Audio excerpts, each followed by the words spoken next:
So if I'm jabbing, if I'm going to the body, I'm making sure I'm turning that fist so that I can dig to the body.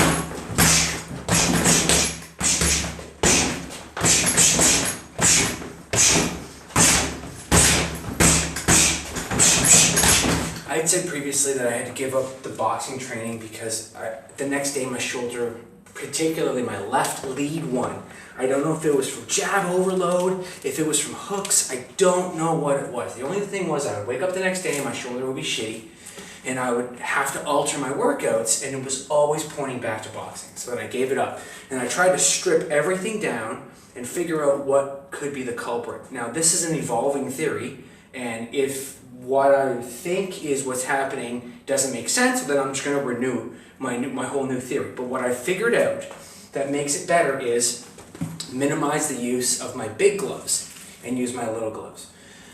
The way that makes sense to me is, remember the first time you deadlifted with a trap bar? How it just felt easier to push your hips back because you didn't have this straight bar reaching you forward and you didn't have to fight to pull it past your knees? Remember that. Remember, when you're deadlifting a straight bar, you need to reach enough to get the bar past your knees, but you don't want to reach too far because then it's going to wreck your back.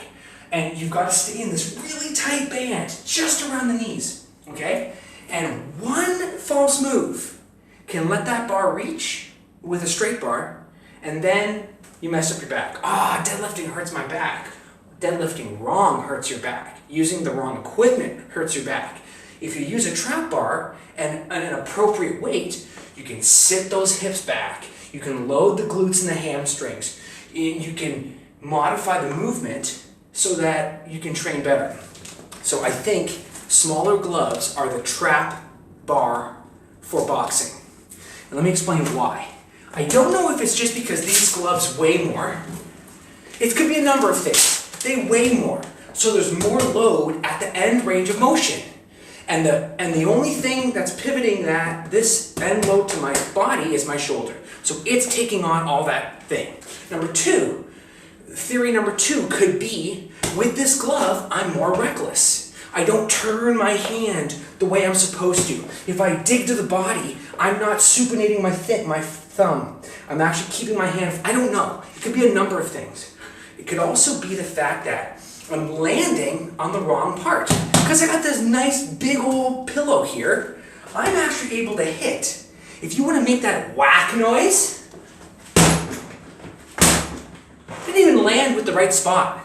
I didn't land with the knuckles, I landed with the fingertips. If I stripped this thing away, I was whacking it with my fingertips. That's not a good punch. That's not over the wrist, over the elbow, and over the shoulder. So all these things are making more sense. When I put these on, and I train with these, the first thing is, I gotta come correct. I better come correct, because there's a lot less padding on here.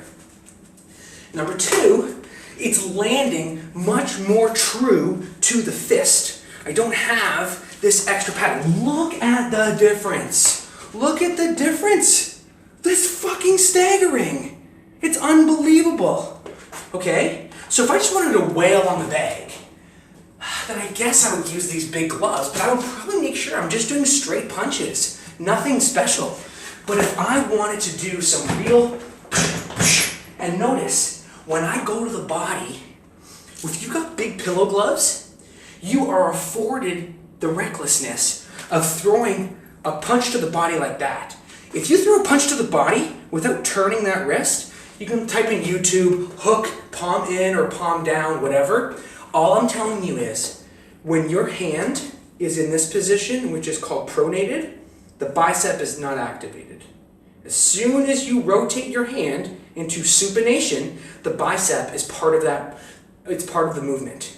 So if I'm going to throw a punch to the body, I want the bicep part of that movement so that my hand doesn't get jerked in the opposite direction. Remember, you're powering something. You're throwing it to a person's body or to a bag. And I want as many muscles as possible to make that hand stiff, not loose. Because if you hit loose, that thing is going to jerk your shoulder, your arm, whatever. So basically, my theory is the smaller gloves force me to come correct, force me to land correct, and force me to turn my hand in the right position. So if I'm jabbing, if I'm going to the body, I'm making sure I'm turning that fist so that I can take to the body.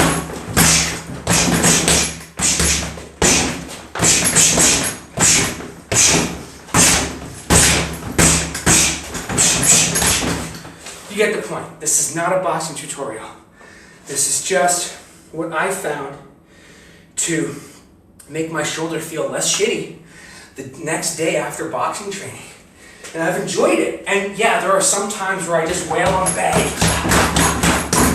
Look at this, I've got my drawstring in the way. What a joke. So,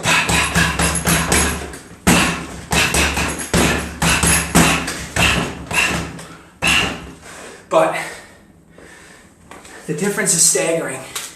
And I don't know if this 1 pound at the end range of motion, I don't know what it is. It's just, these make me feel better. And another added bonus, when I gotta touch my stupid touch screen, I can actually do something. I gotta take these fucking things off every time I wanna change a song. Peace.